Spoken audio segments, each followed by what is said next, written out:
இங்க தமிழ்நாட்டில் கூட்டணி ஆட்சின்னு ஒன்று இல்லாமல் திமுகவால் 10 சீட்டு கூட வெற்றி பெற முடியாது. 4044 கூட கூட்டணி இல்லாமல் அது தனிச்சு நிற்க போகிறதில்ல. ஆனால்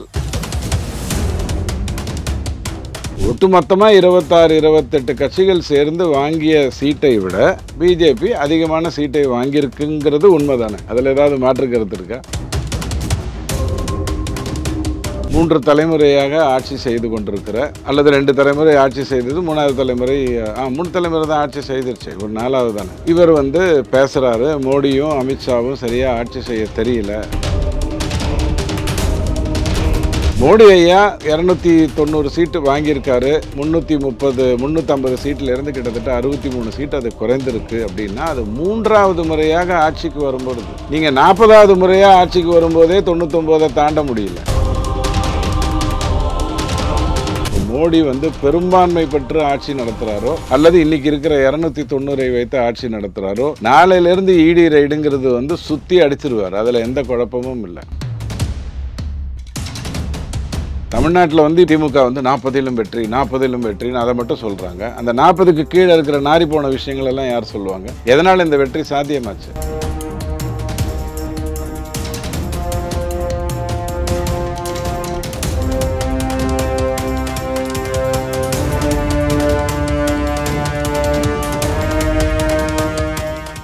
ரியல் ஒன் வாய்ஸ் நேயர்களுக்கு வணக்கம். இன்றைய நேர்காணலுக்காக நம்முடன் இணைகிறார் துக்ளக் வாசகர் திரு ரவி டிடிஎஸ் அவர்கள். வணக்கம் சார். வணக்கம். 240 தொகுதியை பாஜக கைப்பற்றிய பிறகும், மோடி வாரணாசி தொகுதியில் வென்ற பிறகும் அவர் பதவியை ராஜினாமா செய்ய வேண்டும் சொல்லிட்டு எதிர்கட்சிகள் தொடர்ந்து சொல்லிகிட்டே வராங்க. அவர் ஏன் ராஜினாமா செய்ய வேண்டும் வலியுறுத்துறாங்க? எதற்காக? கிட்டத்தட்ட 52 வருடங்களுக்கு பிறகு ஒரு பிரதமர் 3வது முறையாக தேர்ந்தெடுக்கப்பட்டிருக்கார். அதனால ராஜினாமா பண்ணணும்னு சொல்லலாம். இங்க தமிழ்நாட்டில் கூட்டணி இல்லாமல் திமுகவால் 10 சீட்டு கூட வெற்றி பெற முடியாது. 4044 கூட கூட்டணி இல்லாமல் அது தனிச்சு நிற்க போறதில்ல. ஆனால் திமுக கூட்டணி ஆட்சி தான் நடத்த வேண்டிய சூழ்நிலைக்கு பிஜேபி வந்துருச்சுன்னு ஒரு பொய்யை சொல்லுது. பிஜேபி இதுக்கு முன்னாடி எல்லாம் கூட்டணி ஆட்சி தான் நடத்திட்டு இருந்தது. வாஜ்பாய் ஐயா தான் இந்தியாவிலேயே மிக சிறந்த கூட்டணி ஆட்சி அமைச்சார். 2014லையும் 2019லையும் மோடி ஐயா 282 303 சீட்டு தனித்து பெற்றிருந்தாலும் கூட்டணிக்கு அமைச்சரவையில் இடம் கொடுத்து தான் அவர் வச்சிருந்தார். ஆனால் இங்கே பல்லக்கு தூக்கிகளாக 8 கட்சியோ 9 கட்சியோ வச்சுட்டு இருக்கிற திமுக ஒரு சீட்டை கூட, ஒரு அமைச்சரவை கூட இது வரைக்கும் இதுகாரும் அதோடைய இருக்கிற கம்யூனிஸ்டுக்கோ அல்லது அதற்கு கிட்டத்தட்ட ஒரு 5-6% வாக்கு வாங்கி கொடுத்துட்டு இருக்கிற காங்கிரஸுக்கோ அல்லது அதுக்காக ஊராக போய் பேசிக்கிட்டு இருக்கிற யாருக்குமோ கொடுக்காம வெறும் பணத்தை மட்டும் கொடுத்து தொழில் செய்யறதுக்கு, அதாவது அவங்களுடைய தொழில் என்னங்கிறது நம்ம சொல்லக்கூடாது, இந்த தொழில் செய்யறதுக்கு ஏற்பாடு பண்ணி கொடுக்குற வேலையை அல்லது உபத்திரம் இல்லாத வேலையை திமுக பார்த்துக்கிட்டு இருக்கு. இதை தவிர திமுக தன்னுடைய கூட்டணி கட்சிகளுக்கு எதையும் சிறப்பாக செஞ்சதில்லை. ஆனால் பிஜேபி 3 முறையும் இப்போ 4வது முறையும் கூட்டணியோட தான் வரப்போகுது. நம்பர் 1. இந்த இந்திங்கிறதே ஒரு கூட்டணி தானே. ஒட்டுமொத்தமாக 26-28 கட்சிகள் சேர்ந்து வாங்கிய சீட்டை விட பிஜேபி அதிகமான சீட்டை வாங்கியிருக்குங்கிறது உண்மை தானே? அதில் ஏதாவது மாற்று கருத்து இருக்கா? ஸோ இவனே ஆணியில் நின்றுட்டு நம்மளை பார்த்து கேள்வி கேட்குறானா அப்படின்னு சொன்னால் அதுக்காக பாவை இப்படி கேள்வி கேட்குறாங்களே, இந்த மாதிரியான அர்த்தமற்றவர்களை எதிர்கட்சி தலைவராக இந்தியா வச்சிருக்கேங்கிற வருத்தத்தில் மோடி ஐயா ராஜினாமா செய்யலாம், தப்பே கிடையாது. கிட்டத்தட்ட ஒரு 10 மாநிலத்தில் ஒரு சீட்டு கூட காங்கிரஸுக்கு கிடையாது. ஆந்திர பிரதேசில் கிடையாது, மத்திய பிரதேசில் கிடையாது, சத்தீஸ்கரில் கிடையாது, டெல்லியில் கிடையாது, ஹிமாச்சல் பிரதேசில் கிடையாது, அருணாச்சல பிரதேசில் கிடையாது, சிக்கிமில் கிடையாது, அந்தமானில் கிடையாது, உத்தரகாண்டில் கிடையாது. எந்த ஸ்டேட்லேயும் ஒரு சீட்டு கூட கிடையாது. ஆப்பு போட்ட பிச்சை பஞ்சாப்ல அதுக்கு சீட்டு கிடைச்சது. திமுக கிட்ட போய் சொல்லுங்க எஜமா அப்படின்னு நின்றதுனால இங்க ஒரு 9 சீட்டு கிடைச்சது. போன முறை அது ஜெயிச்சிருந்த 52 சீட்டுல 37% சீட்டை அதை இழந்திருக்கு. ஆனால் புதிதாக சீட்டுகளை வெற்றி பெற்று இந்த கூட்டணியால் கிட்டத்தட்ட 99 சீட்டுக்கு அது வந்திருக்கு. இப்படிப்பட்ட ஒரு நிலைமையை சுதந்திரம் வாங்கி கொடுத்ததாக சொல்ற 3 தலைமுறையாக ஆட்சி செய்து கொண்டிருக்கிற அல்லது 2 தலைமுறை ஆட்சி செய்தது, 3வது தலைமுறை 3 தலைமுறை தான் ஆட்சி செய்திருச்சு, ஒரு 4வது தானே. இவர் பேசுறாரு, மோடியும் அமித்ஷாவும் சரியா ஆட்சி செய்ய தெரியல, இவங்க ஒரு நாள் கூட இனிமேல்ட்டு இருக்கக்கூடாது அப்படின்னு எல்லாம் வீராவேசனமாக பேசுறாரு. ராகுல் காந்தியை பார்த்து பரிதாபப்படலாம், வருத்தப்படலாம், அதில் எந்த தப்பும் இல்லை. அப்படிங்கிறத தவிர இந்த கேள்விக்கு நான் பதில் சொல்கிறதுக்கு ஒன்றும் இல்லை. மோடி ஐயா 290 சீட்டு வாங்கியிருக்காரு. 350 சீட்டிலேருந்து கிட்டத்தட்ட 63 சீட்டு அது குறைந்திருக்கு. அப்படின்னா அது 3வது முறையாக ஆட்சிக்கு வரும்பொழுது, நீங்கள் 40வது முறையாக ஆட்சிக்கு வரும்போதே 99 தாண்ட முடியல நீங்கள் பார்த்த இதுக்கு. ஸோ ஒப்பீடு இல்லாத ஒரு தலைவர் ராகுலை கொண்டு போய் மோடியோட ஒப்பிடணும்னு சொன்னால் அது இந்திய மக்களுக்கு நம்ம செய்கிற மிகப்பெரிய அசிங்கம், அவமானம் என்னை பொறுத்த வரைக்கும். அதை நாகரிகமாக சொல்கிறேன். 1 லட்ச ரூபாயை கொடுப்பேன்னு சொல்லிட்டு கிட்டத்தட்ட ஒரு 233 தொகுதியில் வாக்கு வழங்க முடிஞ்சாலும் எந்த லட்சத்தை, அதுவும் குறிப்பிட்ட மதத்தினர் அதுக்கு நிறைய ஆதரவு தெரிவிச்சிருக்காங்க அப்படிங்கிற ஒரு சூழ்நிலை இருந்தாலும் 290 தொகுதியில் 7 மாநிலத்தில் இதை மதிக்கவே இல்லை. நீ கொடுக்கறதுக்கு உன்னை நான் நம்பலை. 1 லட்ச ரூபா கொடுக்குறேன்னு ஒரு கட்சி சொல்லுது. கிட்டத்தட்ட 1900 வாட் எவர் இட் இஸ்லேருந்து இந்தியாவில் இருக்கக்கூடிய ஒரு கட்சி சொல்லுது, நான் கொடுக்குறேன் 1 லட்ச ரூபா பெண்களுக்கும், சும்மா உட்காந்துருக்கிறவங்களுக்கும், சோஷியல் மீடியாவில் இருக்கிறவங்களுக்கும் எல்லாருக்கும் 1 லட்ச ரூபா வருஷத்துக்கு கொடுக்குறேன்னு சொல்லியும் 543 தொகுதியில் 290 தொகுதி உன்னை நம்ப மாட்டேங்கிட்டுச்சு. கிளம்பிப்போ, உன்னை நான் நம்பலை அப்படின்னு சொல்லிடுச்சு. அதையும் மீறி இவங்க இன்னைக்கு கூடுறாங்க, 6 மணிக்கு பேசுகிறாங்க, யாரை என்ன பண்ணணும்னு பேசுகிறாங்கங்கிறது இவங்களுடைய விஷயம். இவங்களுடைய எதிர்பார்ப்பு என்னன்னா, நிதிஷையும் சந்திரபாபு நாயுடுவையும் பிடிச்சி இழுத்துட்டா ஆட்டோமேட்டிக்காக இவங்க ஒரு கூட்டணி ஆட்சின்னு வரலாம். ஏன் இவங்க கூட்டணி ஆட்சின்னு வரணும்னா, இப்போ மோடி பெரும்பான்மை பெற்று ஆட்சி நடத்துகிறாரோ அல்லது இன்றைக்கி இருக்கிற 290 வைத்து ஆட்சி நடத்துகிறாரோ, நாளையிலேருந்து இடி ரைடுங்கிறது சுற்றி அடிச்சிருவார். அதில் எந்த குழப்பமும் இல்லை. உள்ள வரைக்கும் சாவின் விளிம்பு வரைக்கும் போயிட்டவன் சாக போகிறான் அப்படிங்கிற பொசிஷனில் தான். நீதிமன்றத்தின் விளிம்பு வரைக்கும் போனவங்க நீதிமன்றத்தால் தண்டிக்கப்பட போகிறாங்கங்கிறது இவங்க எல்லாருக்கும் தெரியும். இந்த இடி கூட்டணியில் இருக்கிற எல்லாருக்கும் தெரியும். இடி கூட்டணி இந்தி கூட்டணியா? இந்தி கூட்டணி தான் ஸ்பெல்லிங் மிஸ்டேக், இடி கூட்டணி தான் ஸ்பெல்லிங் மிஸ்டேக்கில் இந்தி கூட்டணியாக ஆயிடுச்சு. ஸோ இந்த இடி கூட்டணியில் இருக்கக்கூடிய அத்தனை பேருக்கும் தெரியும் சந்திரபாபு நாயுடுவை விலைக்கு வாங்க முடியும். ஆனால் இன்றைக்கி இருக்கிற சூழ்நிலையில் அது முடியாது. சந்திரபாபு நாயுடு ஒரு யதார்த்த அரசியல்வாதி தான். அவர் நிறைய தப்பு பண்ணியிருக்காரு, நான் இல்லைன்னு சொல்லவே மாட்டேன். ஒரு அரசியல்வாதி என்னென்னலாம் தப்பு பண்ண முடியுமோ அது அத்தனையும் பண்ணியிருக்காரு. நான் அதை உயர்த்தி சொல்ல மாட்டேன். ஆனால் இன்றைக்கி அவர் இருக்கக்கூடிய சூழ்நிலை, கடந்த 5 வருடமாக ஆந்திரா 2ஆக பிரிஞ்சு தெலுங்கானா பக்கமே போக முடியாமல், அங்கே கட்சியே வளர்க்க முடியாமல், இந்த இடத்துல ஆந்திராவிலையும் வீட்டில் இருந்து அவருடைய வீட்டை இடிச்சிட்டாங்க. அவர் கட்டியிருந்த வீட்டை, கிருஷ்ணா நதிக்கு ஓரம் வச்சுருந்த வீட்டை இடித்தாங்க, புல்டோசரை வச்சு இடித்தாங்க. அவரை ஜெயிலில் தள்ளினாங்க. அவர் செய்த தப்புக்கு நீங்கள் என்ன வேணாலும் பண்ணலாம், நான் அதுக்குள்ளே வரமாட்டேன். ஆனால் அவரை ஜெயிலில் தள்ளினாங்க. அப்போல்லாம் இவங்க ஒன்றுமே பண்ணலை, வாயை மூடிட்டு உட்காந்துருந்தாங்க காங்கிரஸ். இன்றைக்கி சரத்பவாரை அனுப்பிச்சு, மமதாவை அனுப்பிச்சு நீங்கள் சந்திரபாபு நாயுடுவோட பேசிடுவீங்கன்னு சொன்னால், டெபுட்டி பிரைம் மினிஸ்டர் பதவி கொடுக்குறேன் அப்படின்னு நீங்கள் சொன்னீங்கன்னா, சந்திரபாபு ஒரு தேர்ந்த அரசியல்வாதி, மிக தெளிவான அரசியல்வாதி. அவரை போய் நீங்கள் வெறும் டெபுட்டி பிரைம் மினிஸ்டர் போஸ்ட் கொடுப்பீங்கன்னு உடனே அந்த அலங்கார பதவிக்கு உட்காருவாருன்னு நினச்சிங்கன்னா அதுக்கு வாய்ப்பே கிடையாது. ஏன்னா அவருக்கு ஆந்திராலேயே நிறைய பணம் சம்பாதிக்க தெரியும், அவருக்கு நல்ல சொத்து இருக்குது. அவங்க என்டிஆருடைய மகன் இன்றைக்கும் அவர் கூட இருக்கார். என்டிஆர் ஒரு தவறு பண்ணார், என்டிஆருக்கு இவர் துரோகம் பண்ணாருனாலும் அங்கே அவங்களுடைய மகன் எல்லாருமே அவர் கூட தான் இருக்காங்க. அதில் எந்த மாற்று கருத்தும் இல்லை. என்டிஆர் பண்ண தவறு தான் முதல்ல, அதுக்கப்புறம் தான் மற்றதெல்லாம், அது வேறு விஷயம். என்டிஆரால் தான் இந்த கட்சி, அதெல்லாம் வேறு விஷயம். அவர் ஒருத்தரால் உழைப்பு தான் இவங்க எல்லாருமே, அதெல்லாம் வேறு விஷயம். மிகப்பெரிய மனுஷன், அதில் எந்த மாற்று கருத்தும் கிடையாது. தவறு எல்லாரும் செய்யக்கூடியது தான் அவரும் செஞ்சார். அப்போது இந்த சந்திரபாபு நாயுடு இன்றைக்கி ஆந்திராவை அவர் பிடிச்சி வச்சிருக்கிறதே அவருக்கு பெரிய விஷயம். 5 வருடமாக மண்டை காஞ்சிட்டு உட்காந்துருந்தார். தெலுங்கானாவில் தன்னை வளர்த்துக்கணும். தெலுங்கானாவில் வளர்த்துக்கணும்னா அங்கே தடையாக இருக்கிறது யார்? காங்கிரஸ்.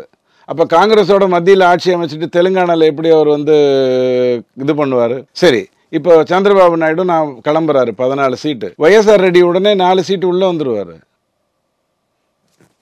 290 என்ன ஆகும்? 280 ஆகும். இதுக்காக இவர் போய் டெபுட்டி பிரைம் மினிஸ்டர்ன்ற பதவியை 5 வருடத்துக்கு அலங்காரமாக வச்சுக்கிட்டு கார்கே சோனியா மேடம் பக்கத்தில் நிற்கிற மாதிரி இவர் நின்றுக்கிட்டு இருப்பாரா? பெரிய பெரிய ஜாம்பவான்கள்லாம் இருக்காங்க ஆந்திராவில். ஆந்திராங்கிறது ஏதோ ஒரு மாநிலம்னு நினச்சிக்காதீங்க.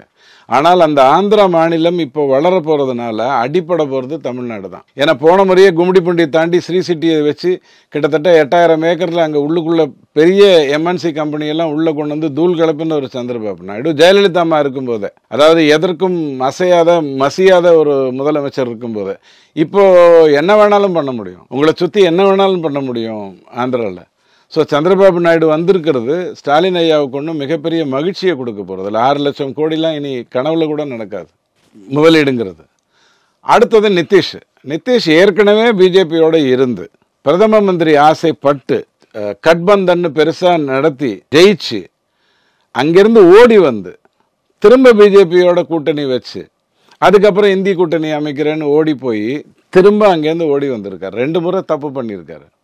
அதனால் பாதிக்கப்பட்டிருக்கார், அசிங்கப்பட்டிருக்கார், அவமானப்படுறார். ஒரு நேர்மையான மனுஷன், டாக்டிக்கல் இல்லை, சாதுரியங்கள் கிடையாது, ஆனால் ரொம்ப நேர்மையான மனுஷன்.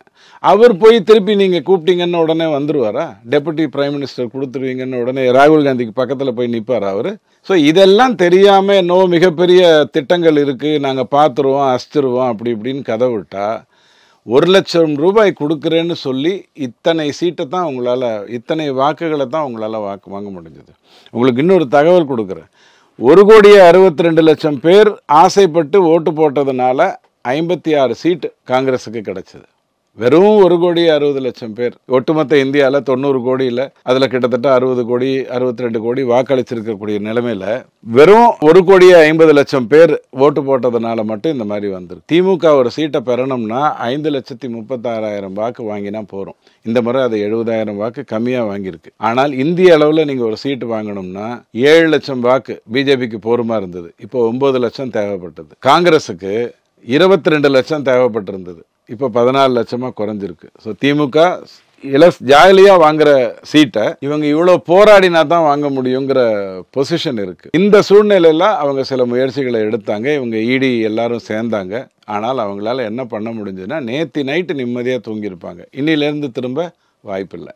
இதுதான் அவங்க ரெசிக்னேஷனுக்கு கேட்குறது. மோடியை விரட்டிட்டா போகிறோம். அத்தனை அநியாயங்களையும் திருட்டுத்தனங்களையும் எல்லா விதமான மோசடிகளையும் எல்லா விதமான பண சுருட்டல்களையும் செய்யலாம் அப்படிங்கிற அந்த ரெட் சிக்னலை எடுக்கிறதுக்கு தான் அவங்க இவ்வளோ கஷ்டப்படுறாங்க. அது நடக்க போகிறதில்ல. ராகுல் காந்தி சொல்லியிருக்காரு, நான் இப்போ ஒரு விஷயத்த சொன்னால் மோடி வந்து உஷாராயிடுவார், ஸோ அதனால் சீக்கிரட்டாக பண்ண போகிறோம் அப்படிங்கிறது. அவர் அதே சீக்கிரட்டை ஒரு 5 வருஷத்துக்கு அப்படியே கப்புன்னு வச்சுக்கிட்டாருன்னா போகிறோம். அடுத்த தேர்தலை பொறுத்த வரைக்கும் பிஜேபி இந்த வாட்டி நடந்த தவறுகள் இருக்கு இல்லையா, ஒரு 3-4 மாநிலங்களில் நடந்த தவறுகள் இருக்கு இல்லையா, அதை உடனே சரி செஞ்சிடும். தமிழ்நாடும் எந்திரிச்சிடும், கேரளாவிலும் வளர்ச்சி வந்துடும், ஆந்திராவையும் தெலுங்கானாவையும் கரெக்டாக தக்க வச்சுக்கும். இனி தென்னகத்தில் இப்போ 50 சீட் இருக்குது. இதுக்கு முன்னாடி 29 சீட் இருக்குது. இன்றைக்கும் லார்ஜஸ்ட் பார்ட்டி தென்னகத்தில் பிஜேபி தான். ஸோ நார்த் ஹார்ட்லேண்ட், ஹிந்தி ஹார்ட்லேண்டில் ஒரு 27 சீட் அதுக்கு போச்சு. இந்த மாதிரி சின்ன சின்ன விஷயங்களை கரெக்ட் பண்ணிக்கிச்சுன்னு சொன்னால் அடுத்த முறை அது வந்து 400 தாண்டிட்டு போயிடும். என்ன இந்த வாட்டி சொன்னாங்க, செய்யலை, அடுத்த முறை சொல்ல மாட்டாங்க, செய்வாங்க. கர்நாடகாவில் பெரிய சரிவை தான் காங்கிரஸ் சந்திச்சிருக்கு. ஏன் இதை வெளியில் பெருசாக சொல்லல? யார் நம்ம மீடியாவில் யார் பேசுகிறாங்க? இப்போ தமிழ்நாட்டிலே எடுத்துக்கோங்களேன். தமிழ்நாட்டில் வந்து இப்போது திமுக வந்து 40லும் வெற்றி 40லும் வெற்றின்னு அதை மட்டும் சொல்கிறாங்க. அந்த 40க்கு கீழே இருக்கிற நாரி போன விஷயங்கள் எல்லாம் யார் சொல்லுவாங்க? எதனால் இந்த வெற்றி சாத்தியமாச்சு? எதனால் சாத்தியமாச்சு? அதிமுக அண்ட் பிஜேபியோடைய கூட்டணி உடைஞ்சதுனால ஏதோ ஒரு மீட்டிங் எங்கேயோ கோடைநாடுலேயோ அங்கே பக்கத்துலேயோ நடந்ததுனால அந்த கோடை நாட்டில் நடந்த ஏதோ ஒரு மீட்டிங்கு அதில் வந்து முடிவு எடுக்கிறாங்க. இவங்க 2 பேரும் பிரிக்கணும்னு முடிவு பண்ணுறாங்க. எடப்பாடி ஐயா அந்த தப்பை பண்ணுறாரு. யார் போய் சந்திச்சாங்கங்கிறது எனக்கு தெரியாது. ஆனால் எடப்பாடி ஐயா பிரியணும்னு முடிவு பண்ணுறாரு, அவசரப்படுறாரு. இன்றைக்கி அவர் சாதித்தது என்ன? 10 சீட்டில் 2வது இடத்துல பிஜேபி இருக்குது. இவர் 3வது இடத்துக்கு தள்ளப்பட்டார்.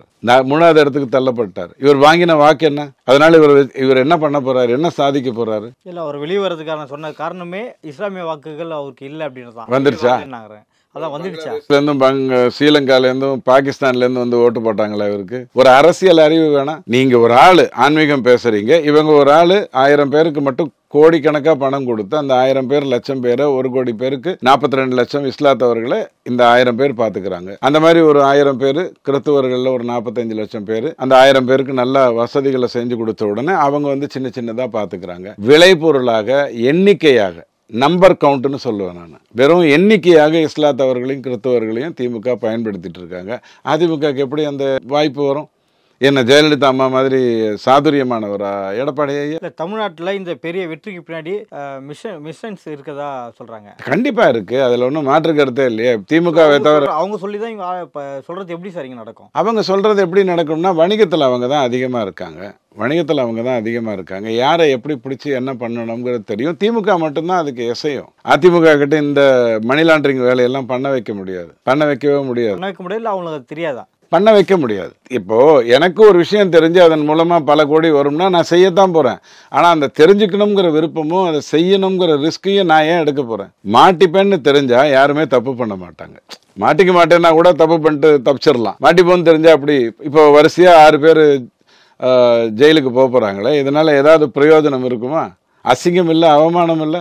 ஆனால் அவங்களுடைய செகண்ட் ஜெனரேஷன் தேர்ட் ஜெனரேஷனுக்கு இதை பற்றிலாம் கவலையே கிடையாது. எங்கள் தாத்தா அமைச்சராக இருந்தார், இப்போ ஜெயிலில் இருக்கார், அதை பற்றி ஒன்றும் இல்லை. எங்கிட்ட இவ்வளோ கோடி இருக்குது. கிட்டத்தட்ட 2 லட்சம் கோடி பணம் இந்த ஒரு கட்சியிடம் மட்டும் இருக்குது. வெறும் 5 லட்சம் வாக்குகளை வாங்கினா ஒரு சீட்டு கிடைக்குங்கிற ஒரு சூழ்நிலையில் 40 சீட்டு வாங்கியாச்சு, 39 சீட்டு வாங்கியாச்சு. சின்னதாக ஒரு 2-3 2 லட்சம் கோடி சொத்துன்றது இப்போ வச்சிருக்காங்களா இல்லை யாராவது எலெக்ஷனுக்காக கொடுத்த பணம்? எலெக்ஷனுக்கெல்லாம் கொடுக்க வேண்டிய அவசியம் இல்லைங்க. 2 லட்சம் கோடி எதுக்கு இப்போ எலெக்ஷனுக்கு செலவாக போகுது? அவ்வளோலாம் தேவையில்லை. இப்போது ஒரு ஸ்ரீபெரும்புத்தூர் எடுத்துக்கிட்டிங்கன்னா உங்களுக்கு ஒரு 4 லட்சம் மார்ஜினில் நீங்கள் ஜெயிக்கிறீங்க. 40,000 மார்ஜினில் கூட நீங்கள் ஜெயிக்கலாம். ஒன்றும் பெரிய விஷயம் கிடையாது. அப்போ நீங்கள் பண்ண வேண்டியது என்ன?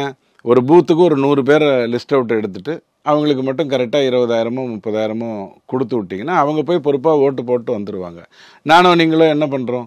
ஹிந்து அது இதுன்னு கதை பேசிட்டு வீட்டில் உட்காந்துக்கிறோம், ஓட்டு போடாமல் விட்டுருக்கோம். இருந்துட்டு போட்டோங்க, யார் திருடலை? அவர் மட்டும் திருடலையா? மோடி மட்டும் ஒழுங்கா? இப்படின்லாம் கேள்வி கேட்டுட்டு வாய் மூடிட்டு உட்காந்துருக்கோம்.